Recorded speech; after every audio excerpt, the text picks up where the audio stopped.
नमस्कार, मैं हूं मनोज सैनी। आईडी इंपैक्ट में आपका स्वागत है और आज का मुद्दा है डैमेज कंट्रोल, गिला ना सिकवा। ऐसा लगता है कि मध्य प्रदेश में उपचुनाव अब दिखाई देने लगे हैं और उसकी बानगी देखने को मिली बदनावर से, जहां नाथ ने शंखनाद किया, लेकिन उसके बाद वर्चुअल रैली के जरिए शिवराज सिंह चौहान भी बहुत कुछ बोले। तो क्या यह माना जाए कि दोनों दल अब अपने अपने कार्यकर्ताओं को साधने में लग गए हैं, डैमेज कंट्रोल की तैयारी में लग गए हैं? और जब शिवराज बोले तो उनकी बातों से लगा कि जिस तरह से चाहे विस्तार का मामला हो या विस्तार के बाद विभागों के बंटवारों का मामला हो, चर्चा कई तरह की भारतीय जनता पार्टी के अंदर खानों से आ रही है और ये पार्टी के लिए चिंता भी बढ़ा रही। लेकिन शिवराज शायद ये समझ बैठे हैं या पार्टी का आला कमान भी ये समझ बैठे हैं कि अब ना तो गिला करना है ना शिकवा करना है, सिर्फ काम करना है। यानी सिंधिया की विचारधारा से जोड़ना है बीजेपी को और बीजेपी की विचारधारा से जोड़ना है सिंधिया को, क्योंकि यदि सिंधिया ना होते तो आज भारतीय जनता पार्टी की सरकार नहीं होती। और इसीलिए जब शिवराज वर्चुअल रैली में बोल रहे थे तो उन्होंने एक तरह से तमाम सारे कार्यकर्ताओं को मैसेज दे दिया कि अब वक्त आपसी लड़ाई का नहीं है, वक्त तो है एकजुटता का। गिले शिकवा को दूर कर कर लग जाइए चुनाव में, क्योंकि ये चुनाव सामान्य चुनाव नहीं है, ये चुनाव महाचुनाव है।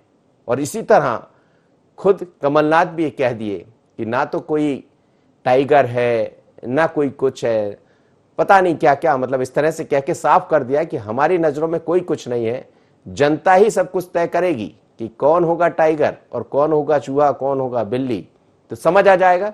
तो सुनिए दोनों बड़े नेताओं ने क्या कहा और इसके क्या मायने निकाले जाए।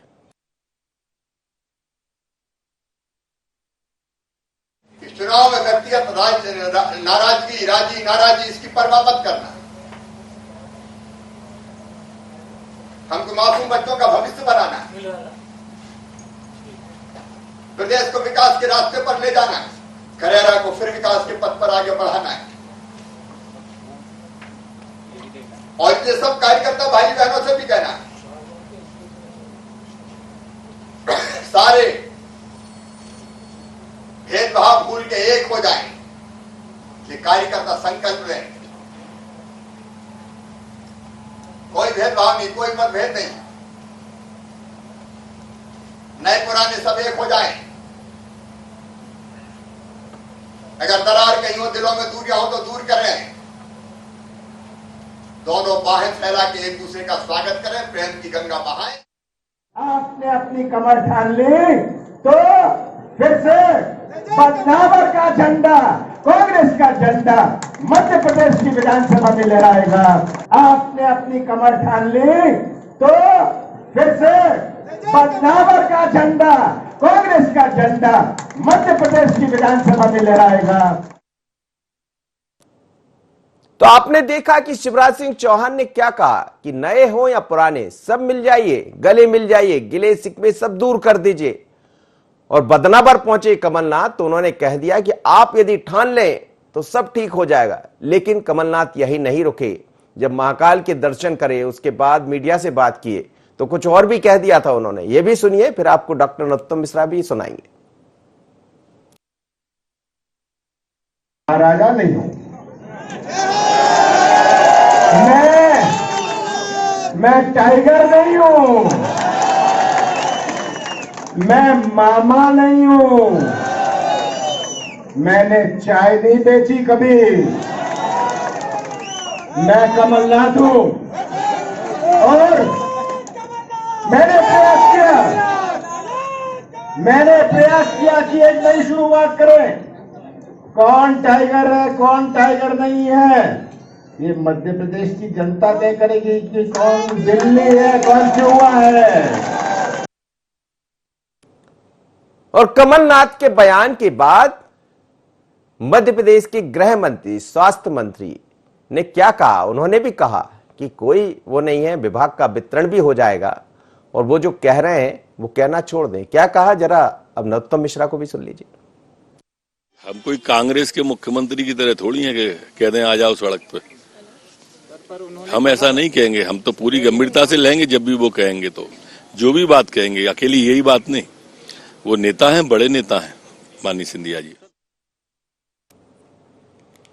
चलिए, वो कह रहे हैं कि सिंधिया की बात को गंभीरता से लिया जाएगा, वो बड़े नेता है। यानी अब सिंधिया से, चाहे हम शिवराज सिंह चौहान जी की बात करें या फिर नरोत्तम मिश्रा जी की बात करें, सीधे तौर पर देखा जा सकता है कि एक तरह से सब मिलकर चुनाव की तैयारी में है और गिले शिकवे दूर करना ही होगा, क्योंकि बार बार शिकवे पर यदि शिकायत सामने आएगी तो पार्टी की मुश्किलें बढ़ेंगी। लेकिन दूसरी तरफ कमलनाथ भी दहाड़ रहे हैं और ये कह रहे हैं कि ना तो मैं टाइगर हूं, ना मैं मामा हूं, मैं तो कमलनाथ हूं। और 2018 में उन्होंने दिखाया था।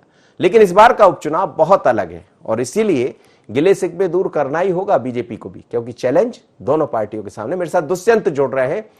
दुष्यंत, हम देख रहे हैं कि विभागों का वितरण नहीं हो पाया, लेकिन ये लग रहा है कि आज तो विभाग बढ़ जाएंगे।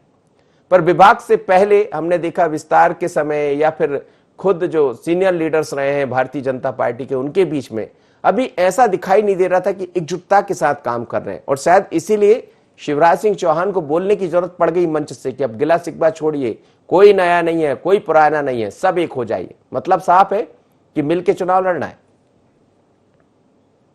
मतलब बिल्कुल साफ है, चूंकि लगातार जिस तरीके से बयानबाजी देखने में आ रही थी, लगातार गिले शिकवों की बात सामने आ रही थी, तो उसका कहीं ना कहीं उस पर नियंत्रण पाने की कोशिश और जिस तरीके से लगातार जो बयानबाजी थी उस बयानबाजी को खत्म करने की भी प्रयास मुख्यमंत्री शिवराज सिंह चौहान के हैं। और इसी को लेकर उनका साफ तौर पर ये कहना रहा कल वर्चुअल रैली में कि जिस तरीके से जो बयानबाजी है या कोई गिले शिकवे हैं उनको सबको खत्म कर दिया जाएगा और खत्म कर दिया जाए, क्योंकि जिस तरीके से बयानबाजी सामने आ रही है या फिर कुछ भी चीजें सामने आती हैं तो उससे पार्टी की छवि ही धूमिल होती है। और ये चुनाव नहीं, ये महाचुनाव है, चूंकि सरकार को अभी कई सीटों की आवश्यकता है और अगर पूर्ण बहुमत आता है तो सरकार एक बार फिर से 5 साल के लिए मध्य प्रदेश में सत्ता में काबिज हो जाएगी। और जिस तरीके से कोशिश शिवराज सिंह चौहान की, चाहे हम ज्योतिरादित्य सिंधिया की बात करें या अन्य नेताओं की बात करें, तो सभी से समन्वय बनाने की कोशिश है उनकी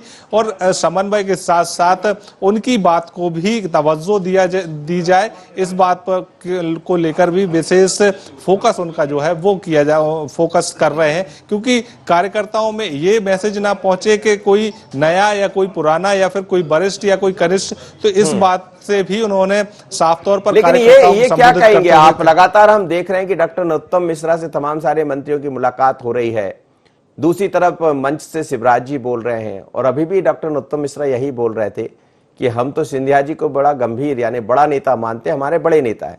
तो क्या ये माना जाए कि अब एक तरह से एक दूसरे के बीच में तमाम सारे मंत्री यदि नरोत्तम मिश्रा जी से मिलने पहुंच रहे हैं तो एक मैसेज देने का प्रयास शुरू कर दिया भारतीय जनता पार्टी ने? बिल्कुल, ये बड़ा मैसेज है और जिस तरीके से आगामी दिनों में उपचुनाव होने हैं तो जनता के बीच में भी मैसेज अच्छा जाए, पार्टी की छवि भी बनी रहे और जिस तरीके से सरकार के जो क्रियाकलाप है वो भी लगातार चलते रहें, संगठन को भी कोई झटका ना लगे, तो इसको लेकर ये पूरी कवायद है। गृह मंत्री नरोत्तम मिश्रा के पास लगातार अलग अलग जो कैबिनेट मंत्री हैं वो मुलाकात करने के लिए पहुंच रहे हैं। कल भी कई मंत्रियों ने उनसे मुलाकात की और आज भी सुबह से ही कई मंत्री जो हैं वो उनके पास पहुंचे हुए हैं। और जिस तरीके से अगर ज्योतिरादित्य सिंधिया की बात की जाए तो उनका साफ तौर पर यह कहना है कि ज्योतिरादित्य सिंधिया हमारे पार्टी के वरिष्ठ नेता हैं और उनकी हर एक बात को तवज्जो दी जाएगी, हर एक बात को वजन से लिया जाएगा। हम कांग्रेस नहीं जो ये कह देंगे सड़क पर उतर आए, लेकिन जिस तरीके से और कांग्रेस की अगर बात करें मनोज जी, तो कांग्रेस के पूर्व मुख्यमंत्री कमलनाथ लगातार बीजेपी पर निशाना साध रहे हैं, इशारों में कई बयान वो लगातार देते हुए नजर आ रहे हैं।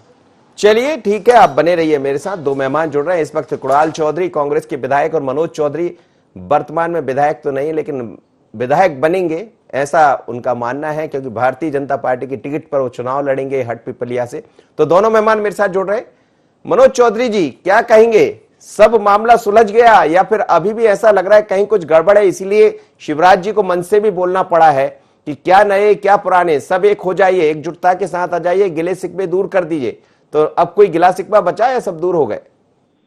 किसी प्रकार का कोई गिला शिकवा न पहले था न अब है। और शिवराज सिंह जी ने जो मंच से बोला कि जो भी लोग बचे हैं, क्या उस दिन मैं आपको जानकारी में डाल दूं कि जो लोग हमारे साथ पूर्व में कांग्रेस के सदस्य रहे होंगे, कांग्रेस के पदाधिकारी रहे होंगे, वो सब लोगों ने भारतीय जनता पार्टी की सदस्यता ग्रहण की थी और वो सदस्यता दिलवाने वाले दिन मंच ने कहा था कि जो बचे हुए लोग हैं हमारे साथी कहीं न कहीं छूट गए हैं उनको भी ले आए, तो ये आपने उसको नाराजगी से ले लिया होगा, पर उनका जो शब्द था वो बाकी लोगों को भी साथ में लेकर चलने का था।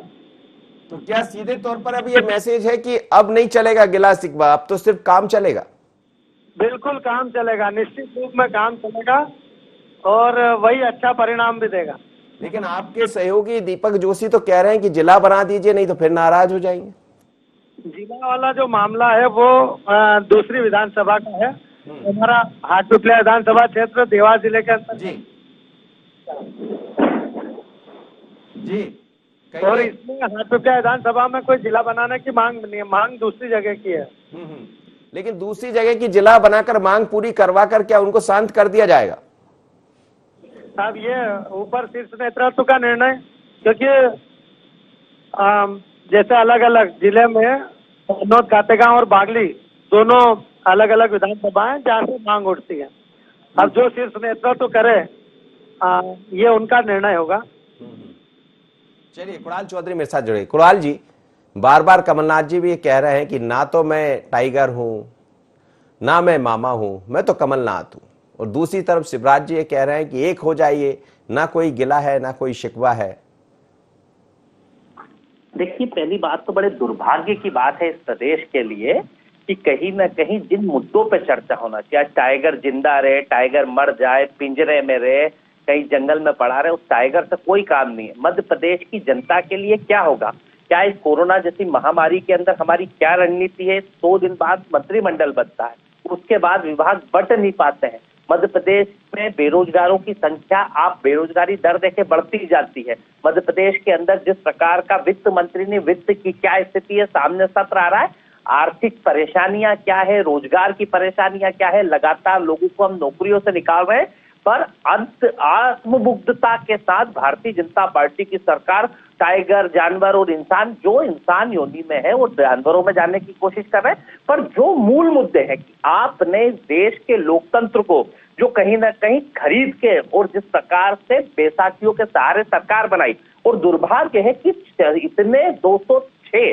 चुने हुए जनप्रतिनिधियों को छोड़ के 14 लोग वो मंत्री बने हैं जिनके ना तो विधायक है ना जिनकी सदस्यता है।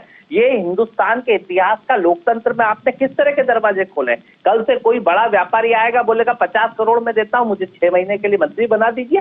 ये विशेष परिस्थितियों में होता है, चाहे महाराष्ट्र की बात हो चाहे मध्य प्रदेश की हो, कहीं मुख्यमंत्री वाला ये विशेष परिस्थितियों के लिए विशेष उसके लिए होता है। पर लोकतंत्र में जिस प्रकार से लोकतंत्र को खत्म करा है, कहीं ना कहीं जो मूल मुद्दों से मध्य प्रदेश की राजनीति गायब करी है। आज मंत्रिमंडल बना था, उम्मीद थी मध्य प्रदेश की जनता को कि ये अपनी बात करेंगे कि हम आज आर्थिक मोर्चे पे क्या काम करेंगे, जो बेरोजगार हो रहे हैं उनके लिए क्या करेंगे, जो गरीब मजदूर उनके लिए हम क्या करेंगे। पर ना तो नीति है ना नियत है, रोज अंतर कला में लड़ते और कहते हैं बाकी सब ठीक है। बाकी वो जो ये कहावत थी ना कि ये ना तो लोगों को रोजगार मिल रहा है, बाकी सब ठीक है, ना लोगों की रोजगार जा रहे हैं, बाकी सब ठीक है, पोषण आहार मिल नहीं रहा है, बाकी सब ठीक है, भ्रष्टाचार चरम पे, बाकी सब ठीक है। तो ये आत्ममुग्धता में रहे। जो विधायक गए हैं, जिनको मंत्री बना दिया या जो विधायक रहे हैं पूर्व में आपके साथ रहे हैं, वो तो सब कह रहे हैं कि जो पहले नहीं मिला वो सब मिल गया है। लगातार कई कामों की आप देखिए शुरुआत हो रही है। यदि हम देखें तो रीवा में एक बड़े प्रोजेक्ट की शुरुआत करने प्रधानमंत्री आ रहे हैं। अभी हमने देखा शिवराज सिंह चौहान ने तमाम सारे केंद्रीय नेताओं से मुलाकात करके बहुत कुछ लेकर आए मध्य प्रदेश के लिए। बड़ा अच्छी बात, पहली बात, सही में पहली बार हो रहा है। जो चीजें 3 महीने से पंचायत सचिवों के वेतन नहीं मिले हैं, जो इस कोरोना काल के अंदर, अभी मैंने ट्वीट करा है 2 मिनट पहले, जो योद्धा इस कोरोना काल के अंदर लड़ाई लड़ रहे थे वहां पे पोषण आहार के साथ, और जिन्होंने भयंकर उनको रोजगार से, आपने 1000 से ज्यादा लोगों को रोजगार से निकाल दिया। कई सालों बाद पिछली बार ना तो लाइनें लगी, 15-15 दिन किसान को ट्रैक्टर ट्रॉली के अंदर खड़ा होना पड़ा। बारदान के लिए जिनको चुनाव लड़ने उनको फोटो खिंचवाने पड़े, और बारदान जैसी व्यवस्था, मतलब बारदान की व्यवस्था नहीं हुई। 1.5 महीने से किसानों को पैसा नहीं मिला है, किसानों के फसलों के दाम कम हो गए। सही बात है कि इस सरकार में आने के बाद कई ऐसे काम हुए। मनोज जी, जवाब दे दीजिए।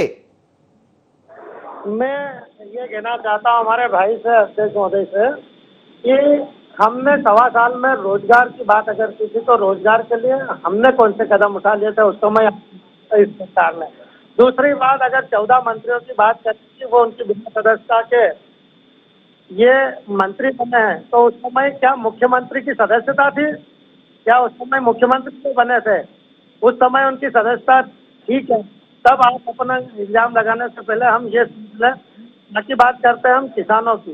किसानों का जितना ज्यादा अनाज इस समय कोरोना जैसे संकट की घड़ी में भी अगर पूरी सरकार द्वारा खरीदा गया है, पूरे देश में अगर रिकॉर्ड बनाया गया है, पंजाब जैसे राज्य को पीछे छोड़ दिया गया है, तो कहीं न कहीं ये उपलब्धि है। लेकिन अगर पूर्व की सरकार द्वारा चाहे बारदानों की व्यवस्था न की गई हो, चाहे उनके भंडारण की व्यवस्था की पूर्व में नहीं की गई हो, या कोई पूर्व तैयारी नहीं की गई हो, उसके बाद में भी ये सब काम करना बहुत महत्वपूर्ण है। और इसके लिए मैं साधुवाद धन्यवाद देता हूँ कि सरकार ने ऐसे समय में भी किया काम। इसके अलावा रोजगार की बात करें, कोरोना के समय में हर जिले में जितने लोग, चाहे नर्सिंग से लेकर के जिन्होंने भी हमारे MBBS या दूसरे कहीं भी जिन्होंने अपनी शिक्षा प्राप्त की हो, वो योग्य उन लोगों को काम पर लगाया गया है और उन्होंने अपनी जवाबदारी को बखूबी निभाया है। एक एक काम कर रहे हैं। मैं अपने क्या बताऊं कि जो चलते काम बंद हो गए तो ये कह रहे हैं कि सचिवों को पेमेंट नहीं डालते, तो कह रहा हूँ सरपंचों के, जनपदों के, जिला पंचायतों के, इनके 1.25 साल में एक भी अगर इनकी जो निधि आती है वो डल गई हो तो मुझे बता दें, जवाब दे दें। चलिए मैं जवाब ले लेता हूं मनोज जी, लेकिन आपका बहुत बहुत धन्यवाद, आप मेरे साथ जुड़े। चलिए कुणाल जी आप जवाब दे दीजिए और मेरे साथ एक और नए मेहमान जुड़ेंगे, मैं उनसे भी आपका परिचय कराता हूं। जी कुणाल जी। बात स्पष्ट आत्ममुग्धता और जिस प्रकार से लोगों को अपने आप को बताना कि ऐसा हुआ वैसा हुआ, जो सच्चाई है धरातल के सामने है। आपके चैनलों ने बताया 10 दिन किसान लाइन में लगा रहा। आप नहीं मानो सच्चाई को तो सच्चाई को झुठलाया जा नहीं सकता। 1.5 महीने से कई किसानों को पेमेंट नहीं डले, अब उस सच्चाई को कोई झुठला दे। 1027 लोग अभी, मेरा आप चाहे तो ट्वीट पे जाके देख लो, मैंने अभी दिया कि बिगर वेतन के उनकी वो समाप्त कर दी गई। जो आउटसोर्स कर्मचारी काम करते थे महिला एवं बाल विकास विभाग के 1027, जिन्होंने पूरे कोरोना काल में जिस तरीके से भोजन की व्यवस्था गरीबों को पहुंचाने की करी, उनको आपने बिगर वेतन दे दिया। अगर ये सब ठीक लगता है तो आत्ममुग्धता है ना, आत्ममुग्धता का गिला शिकवा सब दूर हो जाएंगे कुणाल जी, जैसा कह रहे हैं शिवराज सिंह चौहान जी, तो ये तो बड़ा मुश्किल खड़ा कर देंगे, सब एक साथ खड़े हो जाएंगे फिर। ये मुझे नहीं लगता कि इनके गिले शिकवे दूर हो। ये अच्छी बात है, होना चाहिए। कोई एक पार्टी में रहे, गिले शिकवे क्यों होना चाहिए, और दूर करना भी चाहिए। सब मन मिला भी लेना चाहिए कि कम से कम अब ये जो कहा ना कि एक टाइगर इधर जिंदा तो दूसरा टाइगर इधर जिंदा, टेरिटरी में कितने रहते हैं। और इसी का नतीजा देख रहे हैं कि जिनको मंत्रिमंडल बांटने के लिए इतने अनुभवी व्यक्ति को बार बार दिल्ली भोपाल के चक्कर लगाने पड़ रहे हैं, जिनको मंत्री पोर्टफोलियो देने के लिए लगाने पड़ रहे हैं, ये जनता देख रही है। अब इसके बाद अगर कोई स्वीकार करे, स्वीकृति नहीं करे, अजय विश्नोई साहब जैसे वरिष्ठ नेता ने जो बात कही, अगर उसको भी नजरअंदाज करे तो ये सब, अगर ये सब ठीक है तो फिर अब इसका कहा क्या जा सकता है। मेरे साथ इस वक्त रामपाल सिंह जुड़ रहे हैं, पूर्व मंत्री। रामपाल जी आपका बहुत बहुत स्वागत है। और शिवराज जी का ये कहना मंच से कि ना कोई गिला है ना कोई शिकवा है और नए और पुराने सब एकजुट हो जाइए, लेकिन कुणाल चौधरी मेरे साथ जुड़े हैं, वो कह रहे हैं कभी एक नहीं होने वाले हैं, क्या कहेंगे?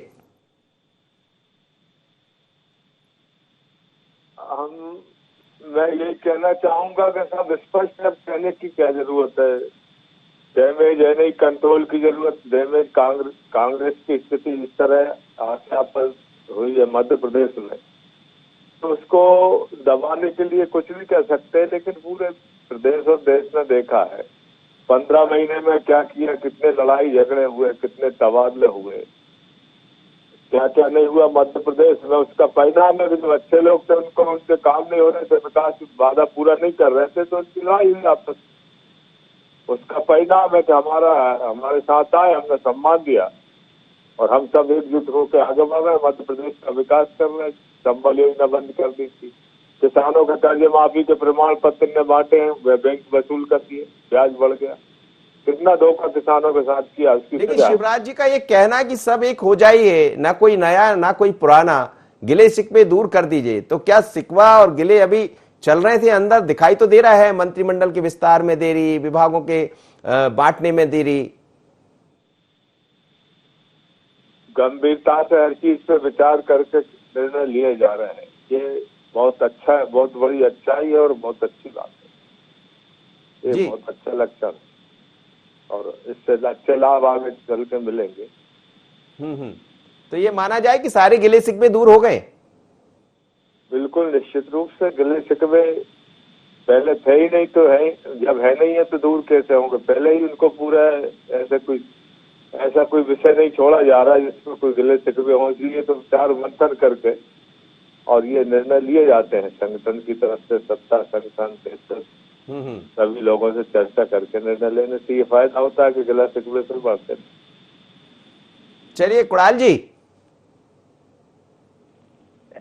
जी, पहली बात तो मैंने कोई नहीं कहा कि इनके गिले शिकवे दूर होंगे नहीं होंगे, ये इनकी पार्टी का मामला। वरिष्ठ नेता रामपाल जी हैं, मैं उनका भी बहुत सम्मान करता हूँ, सम्मानित नेता है। वो अगर बात कह रहे होंगे तो हो सकता है वो सही कह रहे हो, मतलब पार्टी में सब बाकी सब ठीक है कि इतने बाहर के विधायक घर बैठे हुए हैं, वरिष्ठ नेता घर बैठे हुए हैं, और जो अभी विधायक नहीं है ये लोकतंत्र की किस परिपाटी को ले जाना चाहते हैं ये तय करे भारतीय जनता पार्टी। कितने और मध्य प्रदेश की राजनीति के वरिष्ठ नेताओं में से एक है जिन्होंने लोकतांत्रिक पद्धति से कई चुनाव जीते लगातार, और आज दुर्भाग्य है कि मध्य प्रदेश में 14 वो लोग जो आज ना जनप्रतिनिधि है, कई इसमें से ऐसे हैं जिनको साल भर का अनुभव है और जो ना तो जनप्रतिनिधि। आज ही मैं कहीं का पढ़ रहा था, देख रहा था, पर अब रामपाल जी की भी अपनी मजबूरियां है कि इनके जैसे व्यक्ति को जो रायसेन जिले में ये थे, पटवा जी थे, सब कई नेता थे जो लगातार जीतते आ रहे हैं, बड़े बड़े मार्जिन से जीतते आ रहे हैं, पर एक नॉन विधायक वहां पे मंत्री बना हुआ, अगर ये इसमें खुश है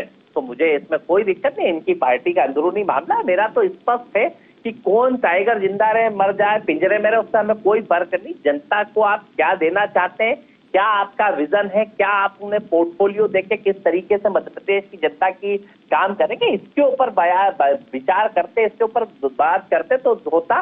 पर दुर्भाग्य है कि जब से मंत्रिमंडल बना है, जब से पोर्टफोलियो की बात चल रही है, तो टाइगर जानवर, फिर इसके बाद सब ठीक है ये हो जाएगा वो, बाकी ये नहीं होगा कि इनका रोड मैप क्या है, मध्य प्रदेश के लिए क्या रोड मैप है। सिर्फ 24 उपचुनाव को कैसे हम तैयारी करें मध्य प्रदेश में, कई वरिष्ठ नेता बीजेपी के भी कह चुके हैं। मैं रामपाल जी का सम्मान के साथ भी कहना चाहूंगा कि आप इनके लिए कितना ही झूठ बोले, पर जो बिकाऊ लाल मिलावट राम है उन्हीं को माल भी मिला है और उन्हीं को पद और प्रतिष्ठा भी मिली है, और ये आपको ठीक लगता है तो ये राजनीति में रामपाल जी, जो बिकाऊ लाल है, जो टिकाऊ लाल है, उनको सब कुछ मिल गया लेकिन आप लोग रह गए। ये त्याग किया इन्होंने मंत्री और विधायक का पद एक झटके में छोड़कर प्रदेश के विकास के लिए बहुत बड़ा साहसिक निर्णय लिया है, ऐतिहासिक निर्णय लिया है। फिर वो क्षेत्र का विकास और प्रदेश का भला चाहते हैं, इसलिए उन्होंने इतना बड़ा त्याग किया है। उनको ये इस तरह की उपमा देना उचित नहीं है और इसका जनता जवाब देगी। उन्होंने सच बात को रखा, कर्ज माफ करो, कर देते माफ, बेरोजगार भत्ता देते, जो बात वचन पत्र किया था उसको पूरा करते, तो वो छोड़ते नहीं।